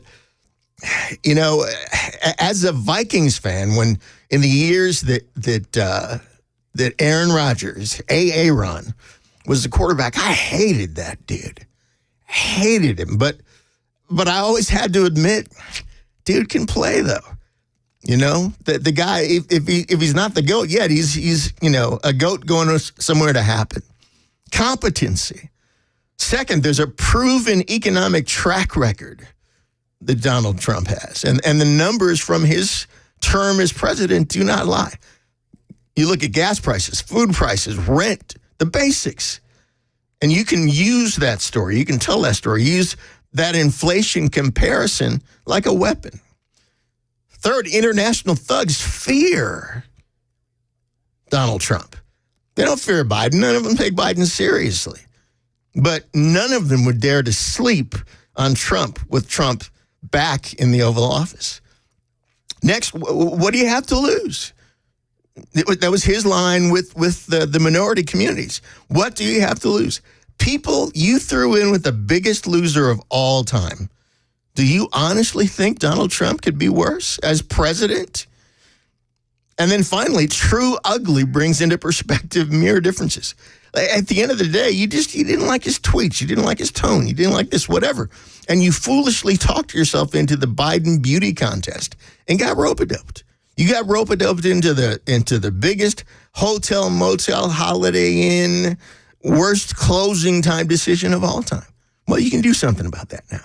Because the debate was the lights coming up at closing time. So we're going to take one more break, and then we're going to take it home. Dez Dickerson, Super Talk 99.7 WTN, and we'll be back to wrap this up in a minute.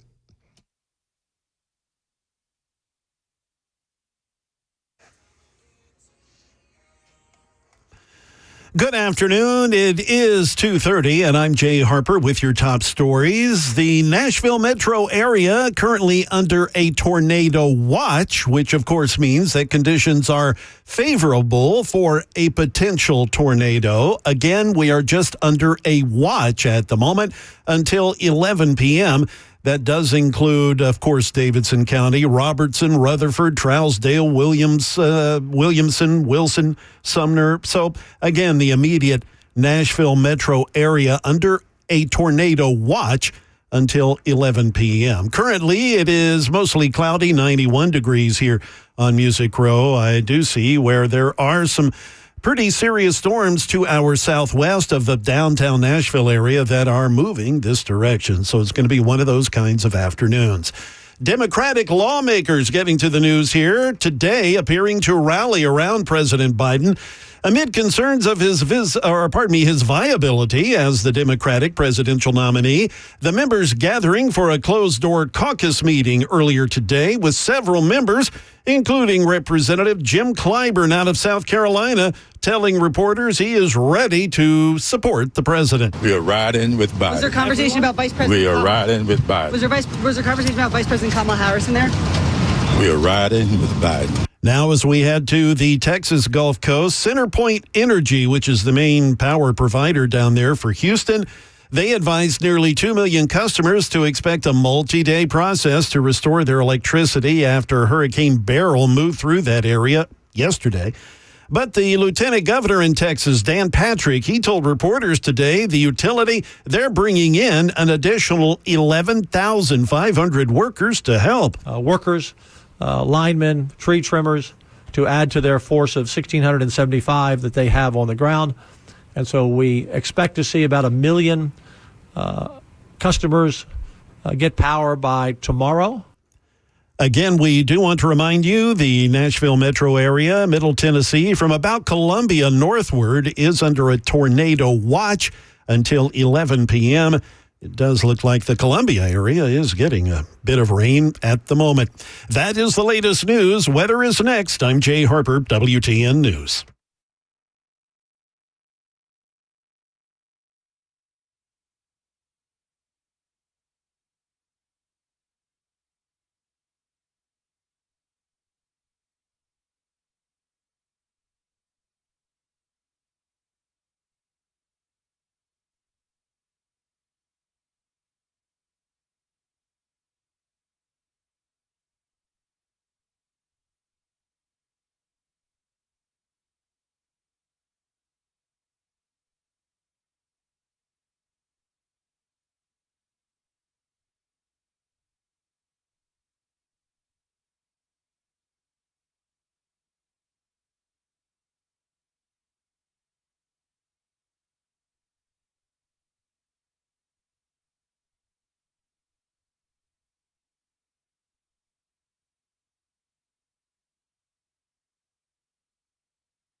All right.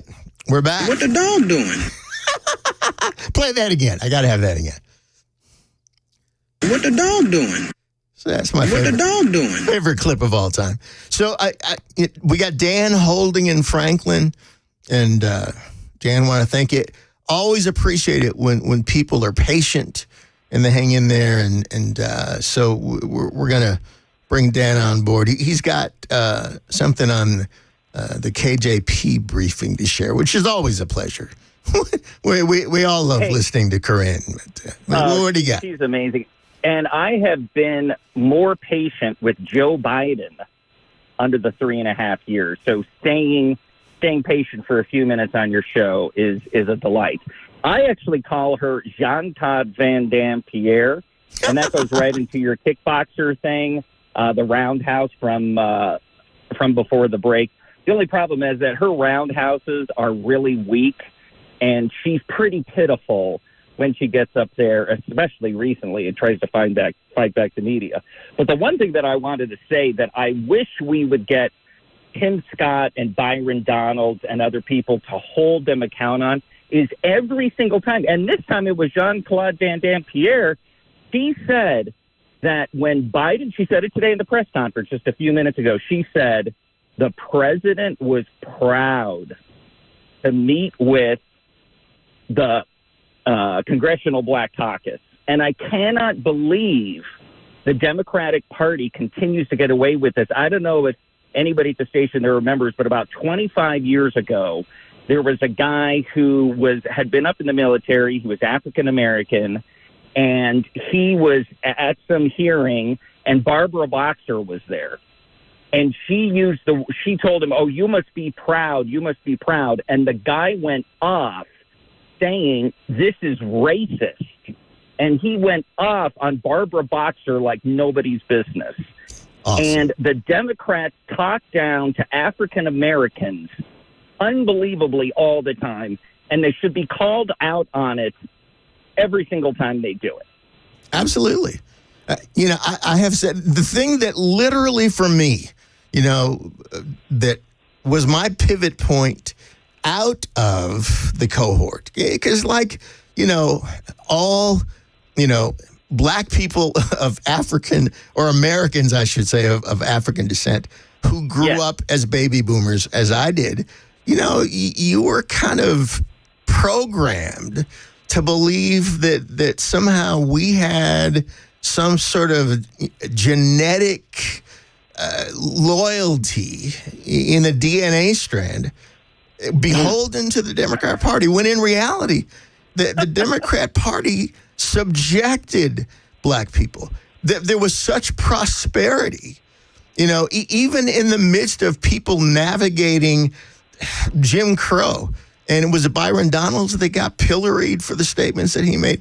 Bottom line is there was incredible prosperity in what we call the black community. Why? Because people lived by immutable principles that came from God, that governed family and governed prosperity and governed all those things. So we got rope-a-dope. And for me, I came off the Democrat Party plantation because of the fact that it was like, well, wait a minute.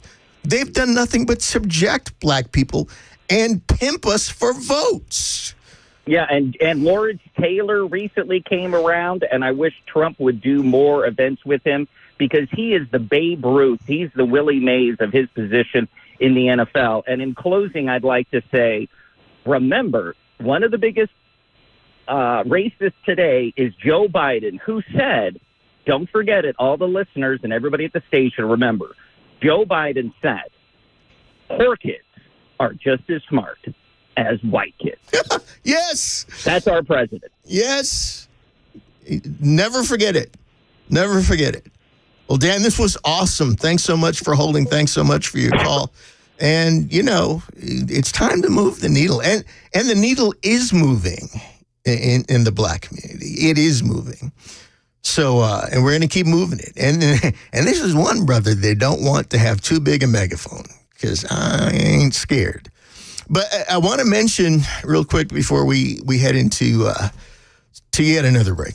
and there was something on the weather about there being rain in Columbia.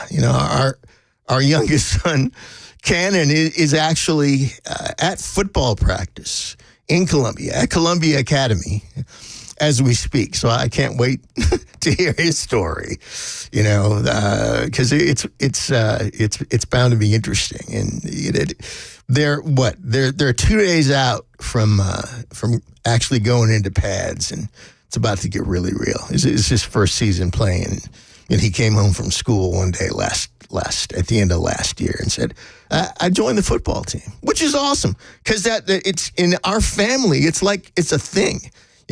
My dad, his grandfather was a high school quarterback. According to him, he was all conference. We all, the older we get, the better we were. So I take him at his word. But his oldest brother, my oldest son, Jordan, was a quarterback, played at CPA.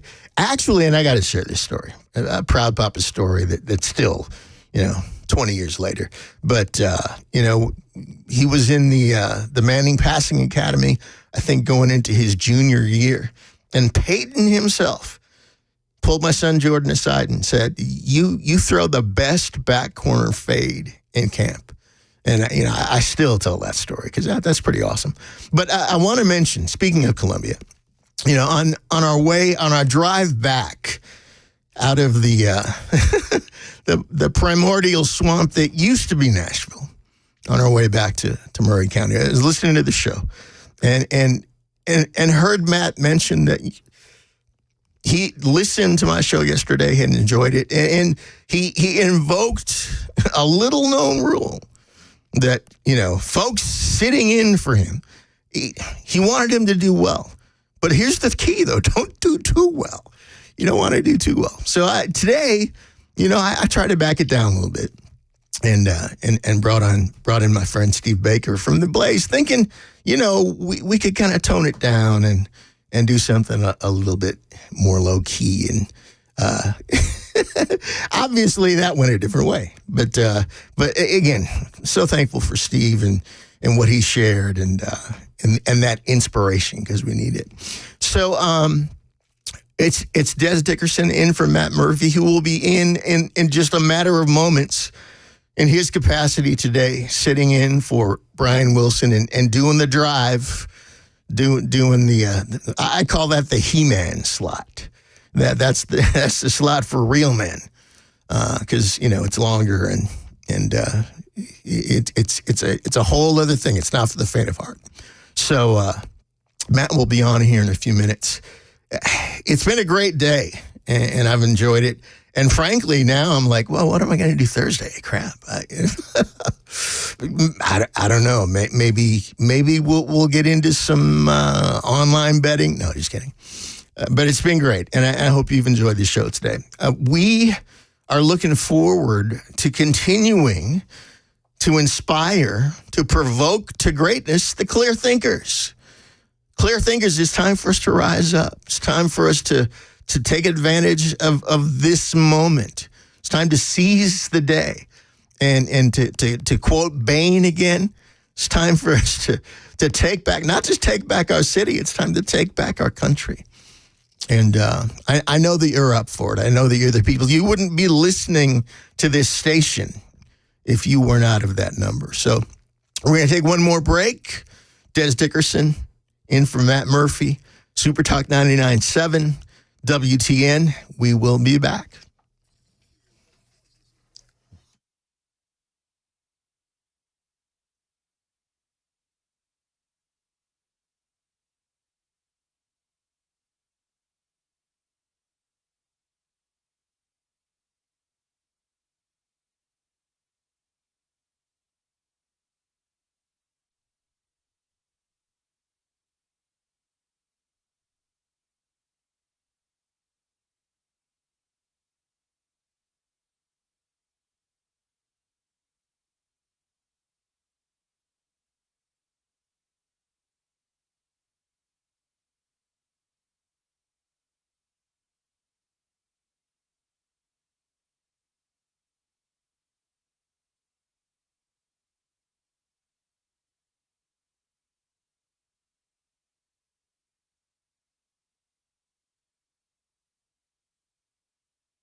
Where does the time go? You know? Where does it? It's closing time already. It seems like we just started today, but, again, Dez Dickerson, your witness protection program talk radio show host. I just pop up in a different place every couple months with a fake mustache. But it's always a pleasure to get the opportunity to fill in for Matt. And once again, it's been a blast today. And look forward. I'm back with you Thursday. And after that, who knows? So, and I do want to mention, in between times, since I'm on the move, just join us at Dez Dickerson is Based on Facebook. Dez Dickerson is Based. It's actually Dez Dickerson is Biased. It's a little play on words, but you have to go to the page to kind of see the visual. But come on over, like the page, follow the page, live the page, love the page, send other people, because, we want to stay connected. And, we want to be able to keep this thing going, keep it moving. And it's our opportunity to do that. Again, thanks to Steve Baker today. And for those of you who are praying people, pray for them. Because, this stuff he was talking about, it's real. And, the Justice Department has been, waving the sword of Damocles over his head for a long time. And it's not over yet, but he's fearless. And that needs to be an inspiration for all of us. We all need to be fearless. Because it's time for us to take back our city. Looking forward to Thursday, I don't have a clue what we're going to be talking about. I do know it's going to be good, though. And I know it's going to be fun. Fun isn't always a word that people use in conjunction with my show, but hey, I think it's fun. I have fun doing it. I want to thank producer Bell, who keeps the train on the tracks and catches my crazy cues. I think we are. Tries to anyway. Well, you do a good job. I think there are two of them we need to hear, though, before we're done today. We got to hear Mr. Garvey, and we also got to hear my favorite of all time, my favorite clip from the movie Seven. We got to hear those two.